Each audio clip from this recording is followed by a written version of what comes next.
Hello, Saints. We're continuing in the book of Daniel. We're actually now in chapter 1. This is what we'll be covering this coming Sunday. And the chapter 1 we usually have seen lately, at least within the last few years, maybe 10 years, a lot of preachers using it to preach the Adventist health message. And while it's okay, it's used in a homiletical way. That's not why Daniel wrote chapter 1. It was an introduction to the rest of his book, is what it was. And it wasn't about the health message, but about being true to God. That's what it was about.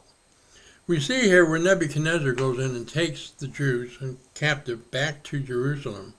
And what we've got here is an area of defeat. Now, it looks like Nebuchadnezzar, and he brags about it too, had beaten the Jews' God. It was like a war between gods.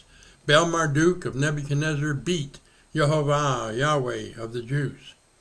And he, usually when they did that in war, beat another nation, they would take their idol, their gods, back to their temples. Well, Judah had no idols, and so they took the temple furniture and things, the pans, the cups, etc., back to them and put them in their temple, as if capturing their God. And so this was a high mark. This was the arrogance of the king of Babylon.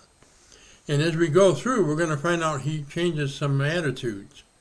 But this is the general attitude of the pagan world when they would take and capture somebody. We see that in Egypt, when the children of God were under Egypt's thumb, had them in bondage, and Moses comes back after 40-year exile and says, God told me to tell you, let my people go. And Pharaoh looks at Moses and says, who does your God think he is? Actually, he says, who is God that I should listen to him? Well, he knew Moses is God. He knew about him. He even knew his name. He used the pronunciation of the Tetragrammaton. All he was saying is, who does he think he is?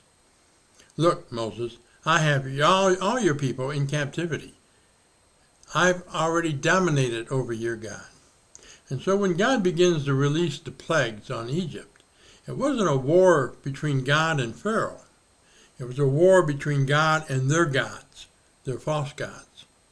And every single one of the plagues, we see the God of heaven conquering over what they thought were their gods and putting them to shame.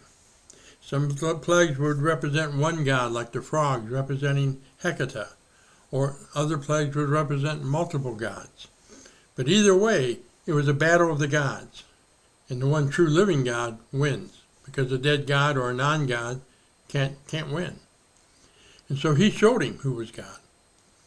And that's the same thing here. God has allowed Nebuchadnezzar to take his children captive because of their punishment. Because if they were worshiping idols, God's saying, look, I'm going to send you back to where I got you. Remember, he got Abram out of the city of Ur. That's in the land of the Chaldeans. That's by Babylon. And so he sent him back. We'll see how you like it. And for 70 years. But God says, I'll not always be angry, and he'll forgive. He will restore them. And he does after 70 years. But this is the defeat, and this is the mindset that they have to enter into.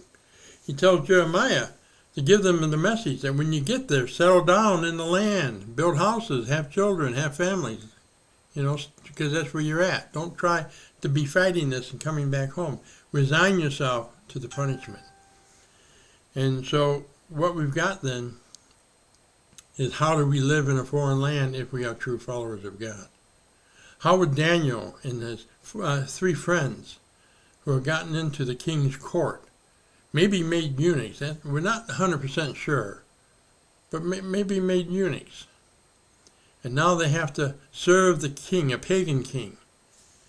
And so the question is, how do you maintain your purity, your faith, your belief in the true God without being corrupted by the world around you?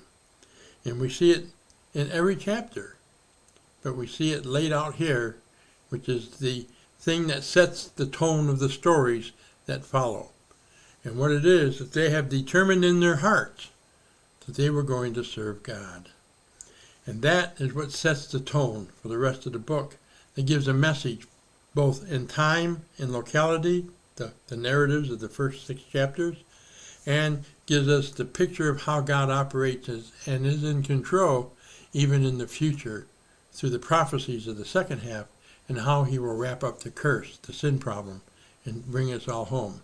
Not just bring Judah back to Judah, but to bring us, followers of Christ, back to the heavenly Canaan blessings.